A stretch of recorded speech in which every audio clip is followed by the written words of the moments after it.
여러분 안녕히 주무셨습니까? 참 좋은 아침입니다. 우리 2016년 8월 31일 수요일 말씀으로 드리는 오늘의 본지 함께 합니다. 열왕기 상 20장 1절부터 20절까지 말씀으로 21절까지 말씀으로 같이 하겠습니다. 우리는 1절부터 9절까지만 같이 읽어봅니다. 시작. 아람의 베나닷 왕이 그의 군대를 다 모으니 왕 32명이 그와 함께 있고 또 말과 병거들이 있더라. 이에 올라가서 사마리아를 에워싸고 그곳을 치며 사자들을 성 안에 있는 이스라엘의 아합 왕에게 보내 이르기를 베나닷이 그에게 이르되 네 은금은 내 것이요 네 아내들과 너의 자녀들의 아름다운 자도 내 것이니라 하며 이스라엘의 왕이 대답하여 말하기를 내 주 왕이여 왕의 말씀같이 나와 내 것은 다 왕의 것이니이다 하였더니 사신들이 다시 와서 이르되 베나닷이 이르노라 내가 이미 너에게 사람을 보내어 말하기를 너는 너의 은금과 아내들과 자녀들을 내게 넘기라 하였거니와 내일 이맘때에 내가 내 신하들을 너에게 보내리니 그들이 네 집과 네 신하들의 집을 수색하여 내 눈에 기뻐하는 것을 그들의 손으로 잡아 가져가리라 한지라. 이에 이스라엘 왕이 나라의 장로를 다 불러 이르되 너희는 이 사람이 악을 도모하고 있는 줄을 자세히 알라. 그가 내 아내들과 내 자녀들과 내 은금을 빼앗으려고 사람을 내게 보냈으나 내가 거절하지 못하였노라. 모든 장로와 백성들이 다 왕께 아뢰되 왕은 듣지도 말고 허락하지도 마옵소서 한지라. 그러므로 왕이 베나닷의 사신들에게 이르되 너희는 내 주 왕께 말하기를 왕이 처음에 보내 종에게 구하신 것은 내가 다 그대로 하려니와 이것은 내가 할 수 없나이다 하라 하니 사자들이 돌아가서 보고하니라. 네, 오늘 우리가 함께 읽은 말씀 중심으로 잉여선민이라는 제목의 하나님 말씀 증거합니다. 잉여선민. 잉여와 관계돼서 이야기되고 있는 영화 대사가 유명한 게 있나 봐요. 그 말죽거리 잔혹사라고 하는 영화인데 아마 학교에서 문제 학생으로 분류된 그룹에 대한 묘사를 이제 영화한 것 같아요. 근데 그 영화에서 이제 자기 아들이 문제 학생으로 분류된 아버지가 아들에게 이렇게 말하는 대사가 나오는 모양입니다. 잉여인간이여, 잉여인간 알아? 인간 떨거지 되는 거야. 이게 아버지가 아들에게 말하는 거죠.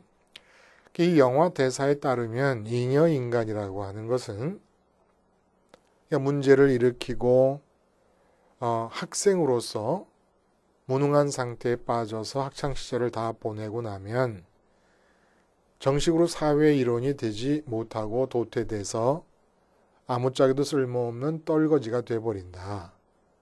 이 맥락에서의 떨거지라는 것은 세상이 정해놓은 성공의 경계 안으로 진입하지 못한 사람을 말하는 거겠죠. 이런 의미에서 잉여라고 하는 말이 사용이 됩니다. 그래서 잉여남 하면은 무슨 뜻입니까?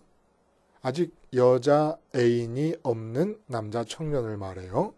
잉여녀 하면은 남자 애인이 없는 여자 청년이고, 그리고 잉여 청춘이다 이렇게 얘기하면은 직업을 갖지 못하고 있는 젊은이들을 일컫는다고 합니다. 그래서 이제 잉여라고 하는 말이 긍정적인 의미로 사용될 때도 있어요. 잉여 자본이다. 그러면은 이윤을 많이 내서, 흑자를 많이 내서 모든 비용과 지출을 다 제하고도 남아 도는 부분, 이런 것은 긍정적이지 않습니까? 그러니까 충만하다는 거예요. 충만하다는 의미에서 나머지라는 뜻의 잉여라는 긍정적인 측면이 있고, 또 잉여 노동이라는 말이 있습니다. 경제학에서 사용한 잉여 노동. 이것은 노동자가 자기 생계를 유지하기 위해서 필요한 노동을 제공하잖아요. 근데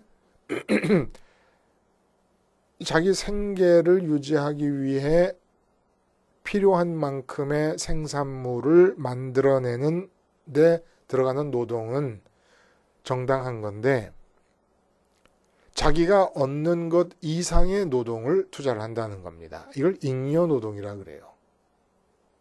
생계 유지를 위해서 불필요하다고 느껴지는 정도의 노동. 이렇게 잉여라는 말은 충만하다, 넘친다는 의미의 긍정적인 나머지, 남은 여분이라는 뜻이 있고 동시에 전혀 필요하지 않은 부분이라는 의미의 부정적인 의미가 있게 됩니다. 자, 그러면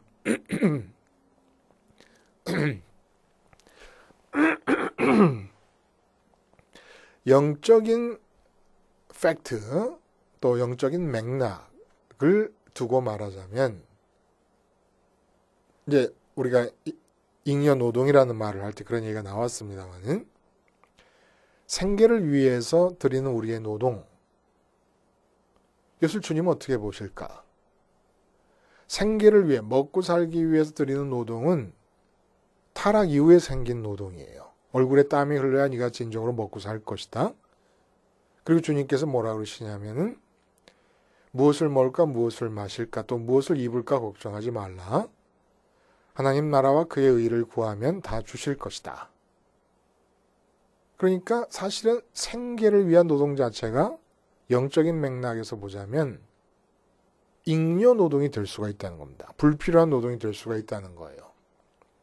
그래서 잉여라는 말과 우리의 십자가 복음을 연관지으면 또 의미가 좀 새롭게 다가오면서 선민이라고 하는 자들의 정체성을 한번 눈앞에 다시 뚜렷이 가져볼 수 있다는 얘기예요.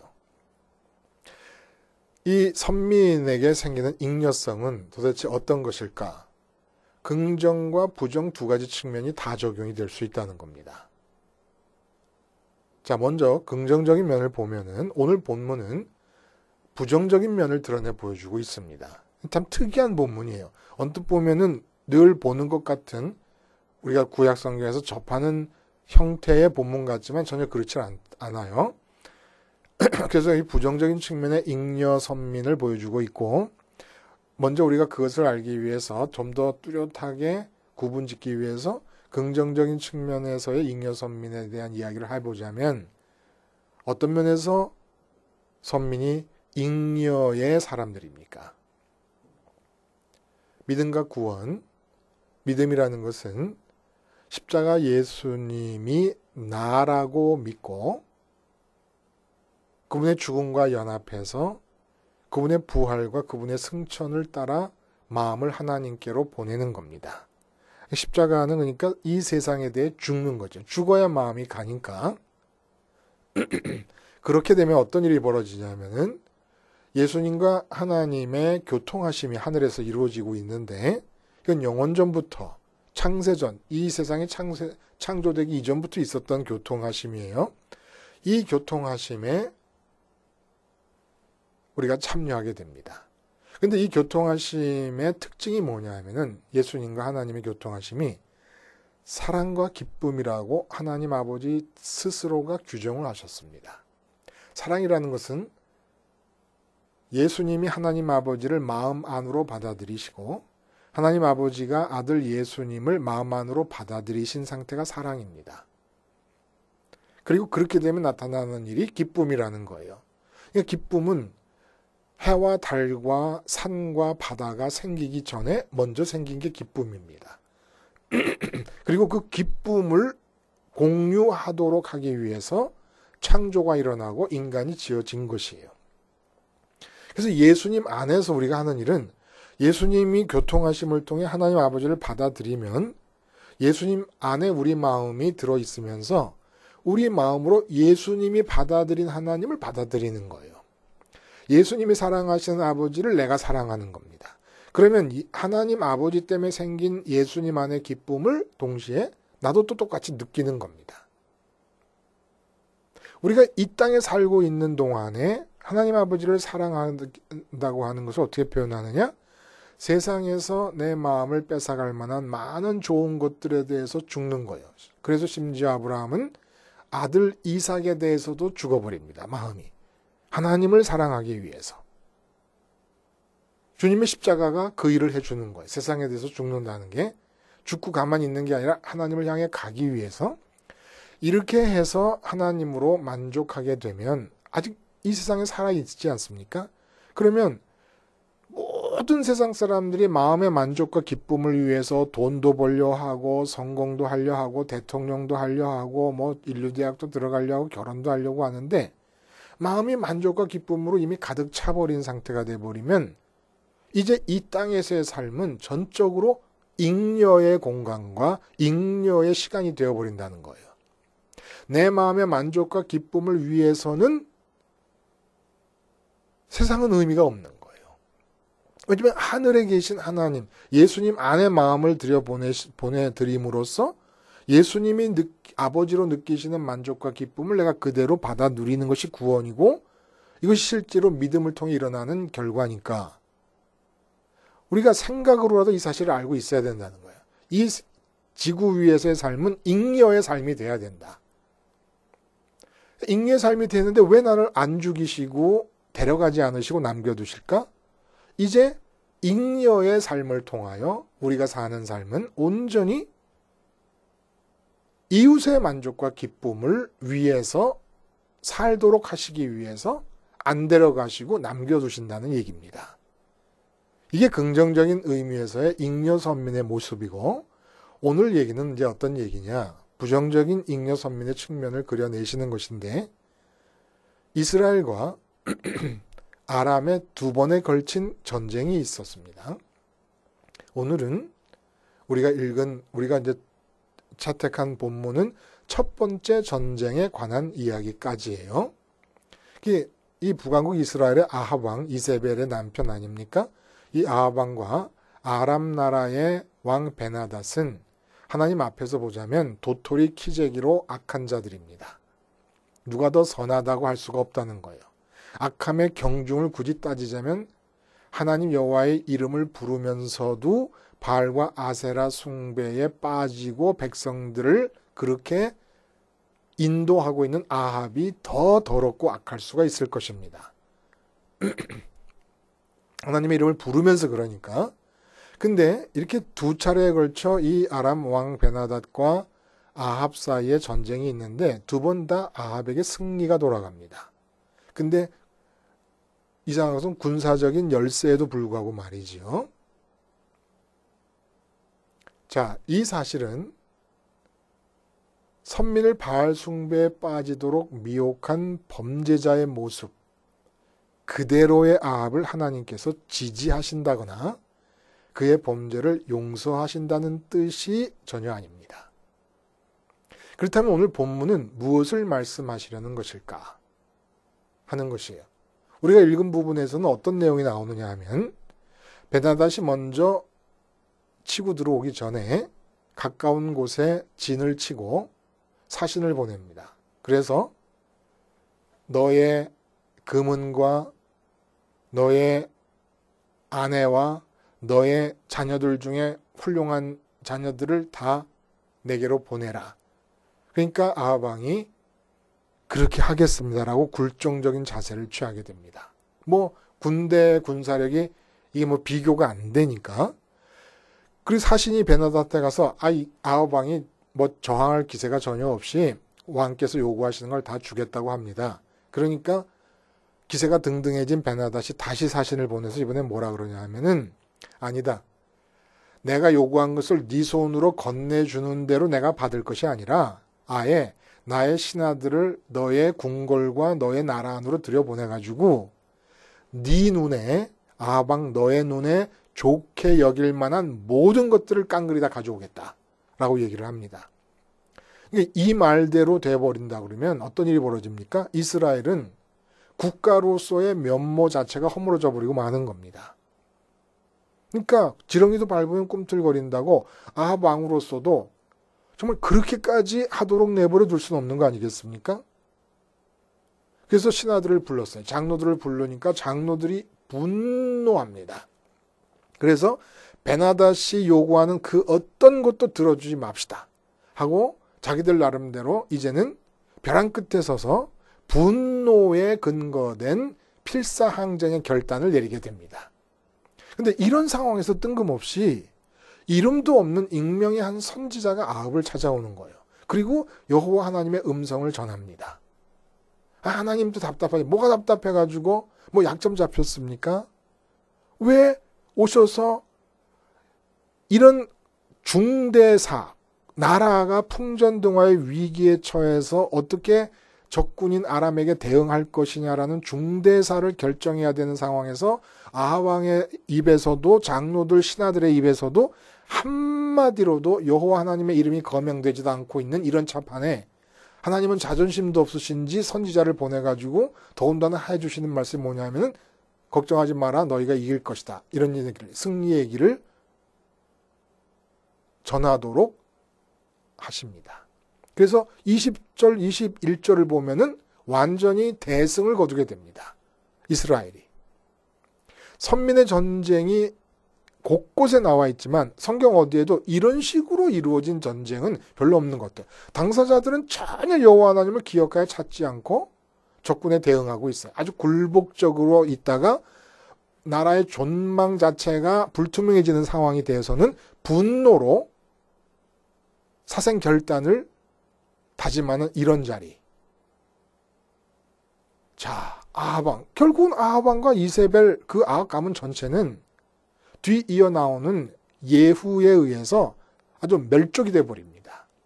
근데 그런 가문의 왕에게 승리를 이렇게 하나님께서 손수 선지자를 보내시면서 요구도 안 하는데 가져다 주시면서 우리에게 전하려고 하시는 얘기는 무엇이냐?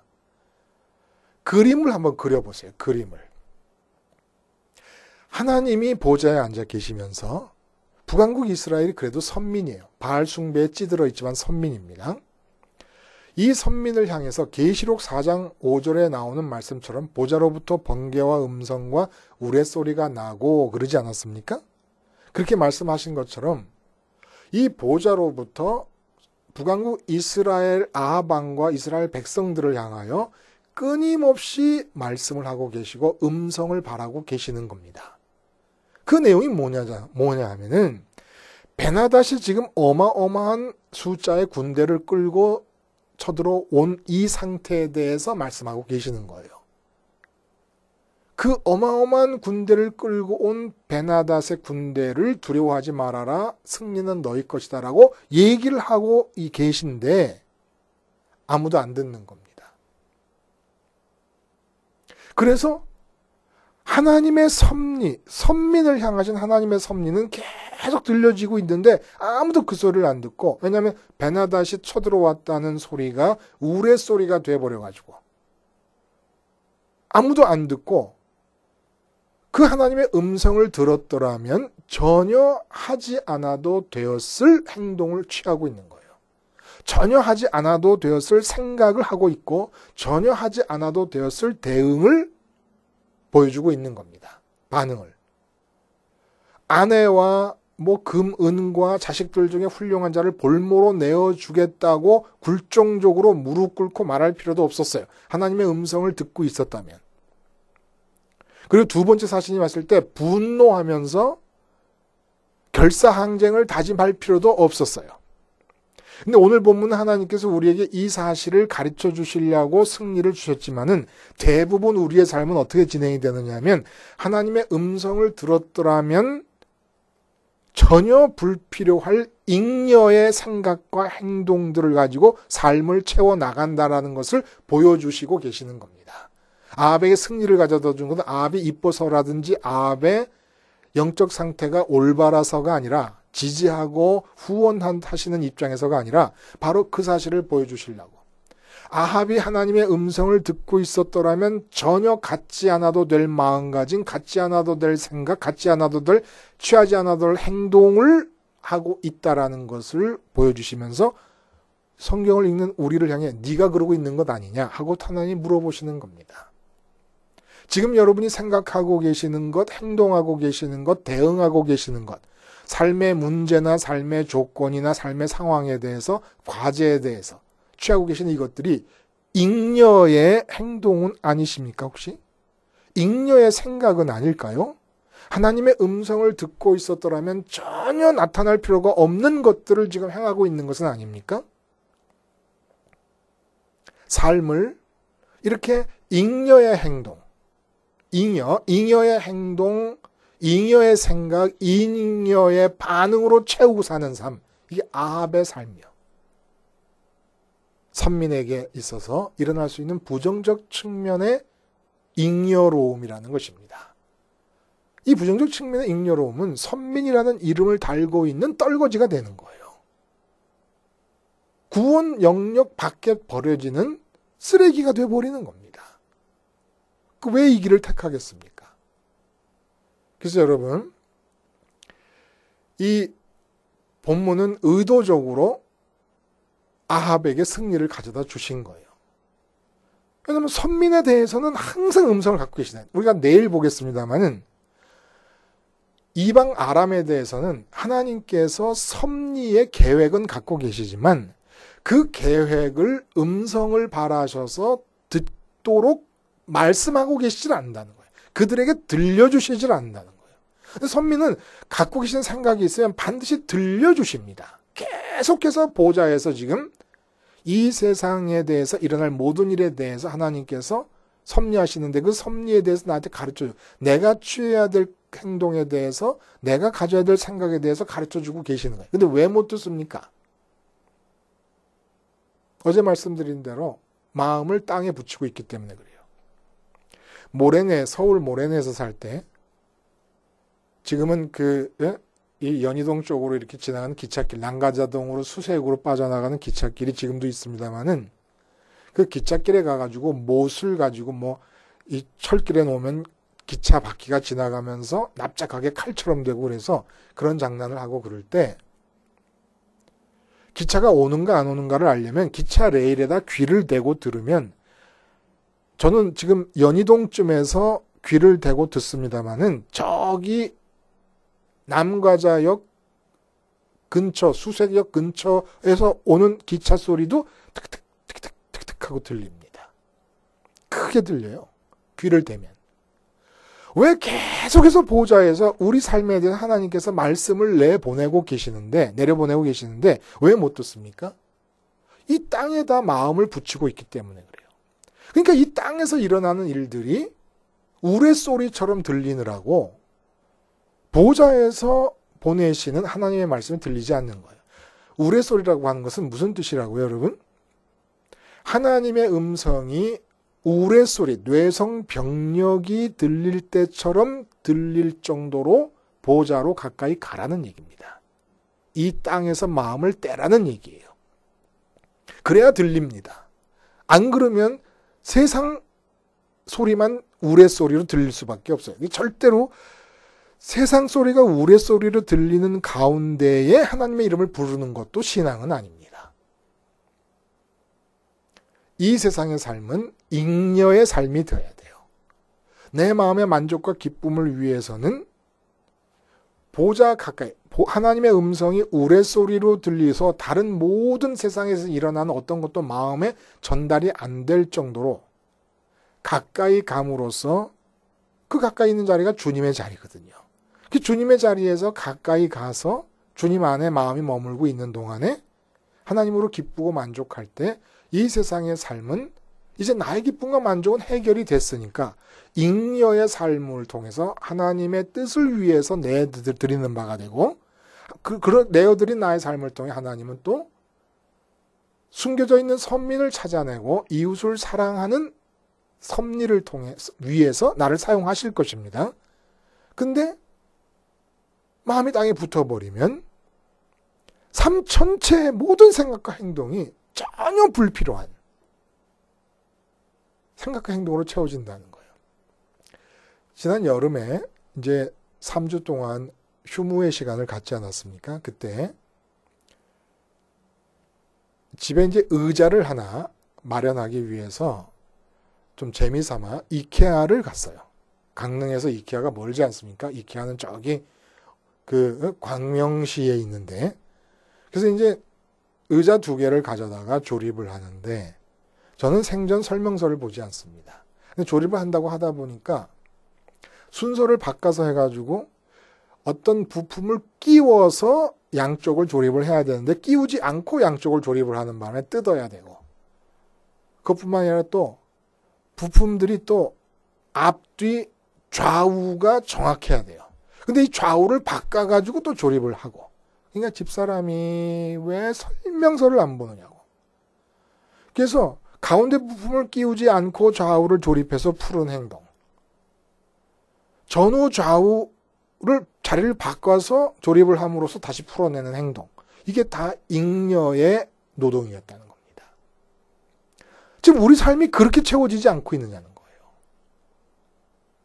선민인 하나님은 우리의 삶에서 일어날 일에 대해서, 또 그래서 우리가 취해야 될, 우리를 통해서 행동이 나타나야 되고 우리를 통해서 반응이 나타나야 될 모든 것에 대해서 음성을 들려주십니다. 이 음성을 따라가면은 불필요한 잉여의 행동과 생각이 나올 필요가 없어요.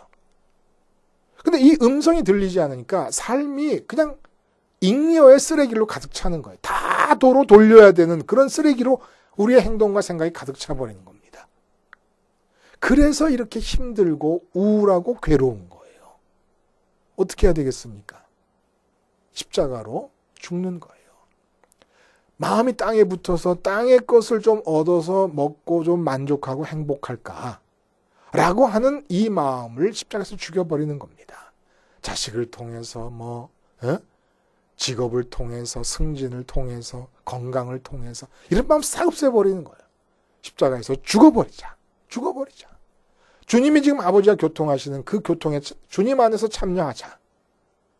그리고 이론적으로라도 지금 내가 돈이 없어서 걱정이 되고 건강 때문에 걱정이 되고 자식 때문에 걱정이 되지만, 이 걱정은 유전적 죄의 형질 때문에 일어나는 가짜 걱정이다. 내 마음은 지금 거기 끌려 있지만 생각으로라도 이렇게 믿어야 된다는 겁니다. 생각으로라도. 내 완전한 만족은 하늘에 계신 예수님 안에 마음이 머물러 있음으로써 아버지로서만 가능하다. 생각으로 이렇게 믿고 십자가를 붙잡고 기도할 때 하나님이 우리 마음에 임재해 주시면 우리의 삶은 쓰레기로서의 불필요한 행동과 생각으로 가득 찬 잉여가 아니라 더 이상 내 만족과 기쁨을 구할 필요가 없는 잉여의 삶이 됨으로써 하나님의 뜻이 이루어지기 위한 도구요, 나를 만나는 자마다 하나님의 은총에 접하게 되는 복의 근원들이 될 수 있다는 얘기입니다. 긍정적인 의미에서의 잉여의 삶을 살게 하시기 위해서 오늘 부정적인 의미에서의 잉여의 가능성을 그림으로 보여주시듯이 펼쳐 보이시는 것이지요. 기도하시겠습니다. 하나님 아버지, 십자가로 우리 마음을 땅에서 떼게 하시고 땅에 대해 죽게 하시고 긍정적인 잉여의 선민이 됨으로써 우리의 삶 전체가 하나님 계획의 수단이 되게 하시되 더 이상 부정적인 의미에서의 잉여의 삶은 중단될 수 있도록 은총을 내려 주시옵소서. 예수님의 이름으로 기도하옵나이다. 아멘.